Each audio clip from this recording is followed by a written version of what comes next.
Salut les gars, alors de retour, vous allez remarquer qu'aujourd'hui le cadre a changé et tout. Voilà, c'est parce que je suis pas dans ma chambre, je suis dans la chambre de quelqu'un d'autre. Donc, il y a quelqu'un qui m'a demandé hier de parler des universités non connectées à Campus France. J'ai pas voulu lui répondre directement en commentaire parce que je me suis dit que ça pourrait aider certains. Voilà, donc je fais la vidéo pour parler de ça. Les universités non connectées à Campus France, comme le nom l'indique, ce sont des universités qui ne sont pas connectées à Campus France.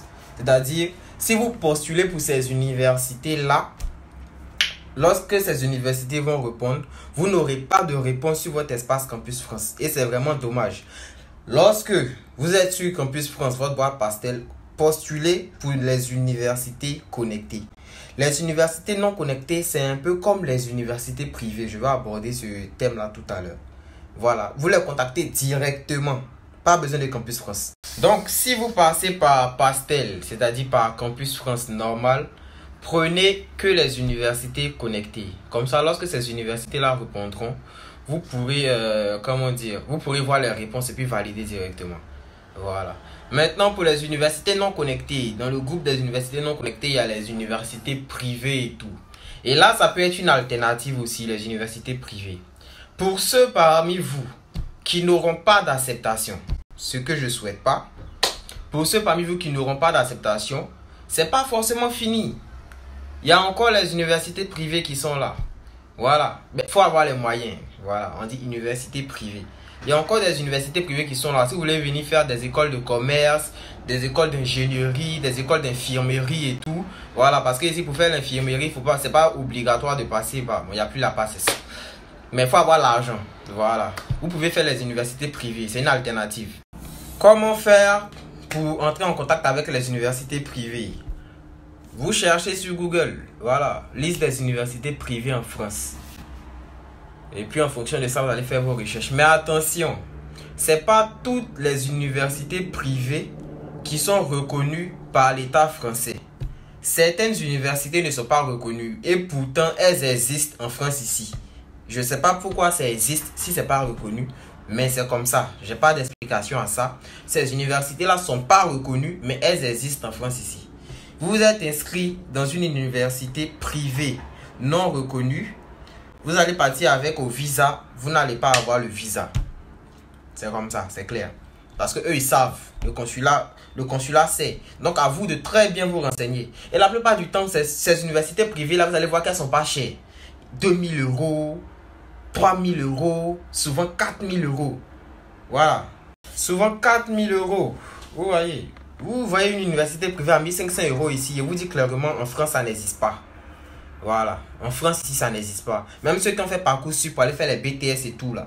Il y a certaines écoles sur Parcoursup pour faire la licence 1 et tout, que je ne considère pas vraiment comme école privée, qui sont près de 1000 €. Donc, ce n'est pas une université qui se dit privée qui va être 1500 €. Faites attention aux universités soi-disant privées qui ont des coûts très bas. Ça peut être de l'arnaque. Les vraies universités privées, souvent c'est à partir de 6000 € et tout. Mais même encore ça, il faut vérifier. Quand vous postulez pour une université privée, assurez-vous que vous connaissez des gens dans l'université là qui ont déjà fait aussi. Voilà, parce qu'il n'y a pas vraiment de garantie. Ou bien en tout cas, renseignez-vous bien. Si vous devez faire un contrat et tout, qu'ils aient leur signature et tout. Comme ça, s'il y a un problème, vous les poursuivez en justice, sans problème. Voilà, mais on ne postule pas comme ça. Et puis, il y a certains qui ont mal compris aussi ma vidéo d'hier. Je vais rebondir là-dessus rapidement. J'ai dit, lorsque vous êtes en L3, c'est pas avantageux de postuler en Master 1. Vous avez vu la preuve, j'ai mis la capture d'écran. Et c'est comme ça la plupart des universités sont. Si dans votre pays, si vous venez d'Afrique, si dans votre pays, vous n'avez pas au minimum le Master 1, ne vous aventurez pas à postuler en Master 1. Voilà, ça c'est une vérité. Parce que la plupart des universités, elles prennent en Master 1 ceux qui sont déjà en Master 1. Vous allez voir souvent dans les prérequis des universités, on dit pour être en Master 1, il faut être titulaire d'au minimum une licence. Mais quand on dit titulaire d'au minimum une licence là, peut-être ils sont en train de parler des Français, toi tu sais pas. De ceux qui ont déjà fait le système français, vous ne savez pas. Quelqu'un qui a déjà fait le système français, c'est normal que lui vienne en Master 1 avec sa licence tranquillement. C'est ce qui va se passer ici avec tout le monde. Tous ceux qui ont licence postulent en Master 1. Mais vous quittez ailleurs, en Afrique, ayez le minimum le Master 1.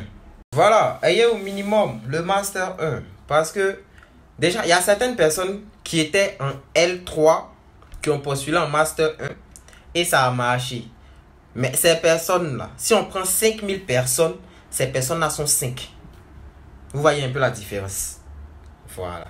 Donc, moi, je ne vous conseille pas, en étant en licence 3, de postuler pour un Master 1. Ça vaut risque et péril. Ça peut marcher, mais sachez que vous avez 2% de chance que ça marche. 2%, c'est dire que ces chances-là existent. C'est pas impossible. Mais vous êtes dans une procédure. Si vous voulez mettre toutes les chances de votre côté, vous êtes en licence 3, postulez en licence 3. Ça ne va pas vous tuer. Voilà. Et puis, pour ceux qui ont déjà fait les choix et qui se rendent compte qu'ils ont fait des erreurs et qui veulent modifier, si vous n'avez pas encore fait l'entretien, c'est possible de modifier. Cherchez sur Facebook la page Facebook de Campus France de votre pays et appelez-les. Appelez-les et dites-leur que vous voulez qu'ils débloquent en fait votre compte, que vous avez fait certaines erreurs que vous voulez corriger. Ils vont le faire.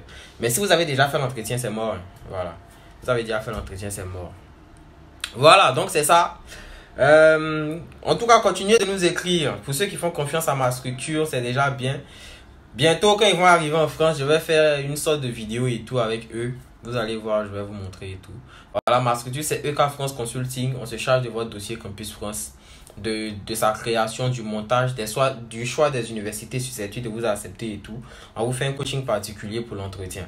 Et on vous fait la lettre de motivation et tout.